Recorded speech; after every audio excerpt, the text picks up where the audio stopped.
今天过来维修一台 LG 的洗衣机，这个洗衣机没有多大毛病，就是排水管碎掉了，给它换了一个全新的排水管。大家可以看到这个洗衣机的容量特别大，是12公斤的。最主要的是这是个波轮的洗衣机，洗衣机是上面开盖的，而且按键板在上盖的后边。普通的波轮洗衣机一般按键板在上盖的前面，它这个正好是相反的。打开盖以后，按键板就露出来了。这种洗衣机特别少见。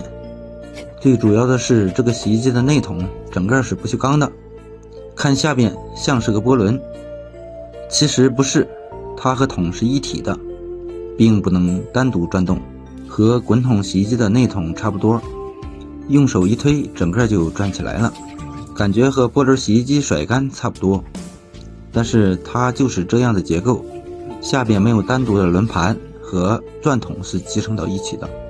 这种洗衣机我还是第一次见。为什么要这样设计呢？难道洗衣服会更干净一些？有懂行的朋友可以在视频下方留言。现在洗衣机打开洗涤模式，一边往里放水，桶一边在运转，而且桶转得特别慢。这样的好处是让衣服逐渐被水浸湿掉，而且水会均匀地洒在衣服上。这一点和普通的波轮洗衣机还是有很大区别的。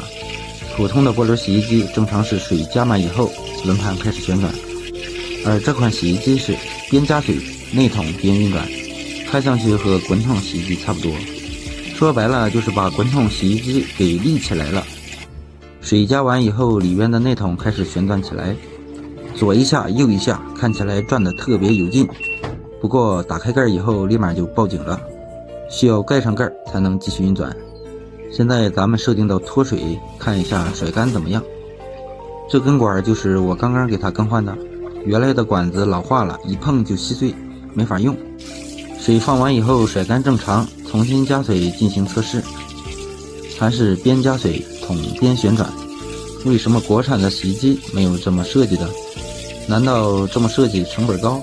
波轮洗衣机没有波轮，其实就是个滚筒洗衣机。水加完以后，桶转得特别有力，估计这个洗衣机洗衣服应该很干净，比滚筒洗衣机转起来也有力多了。原来洗衣机还可以这样运转。好了，本期视频就和大家分享到这里，咱们下期再见。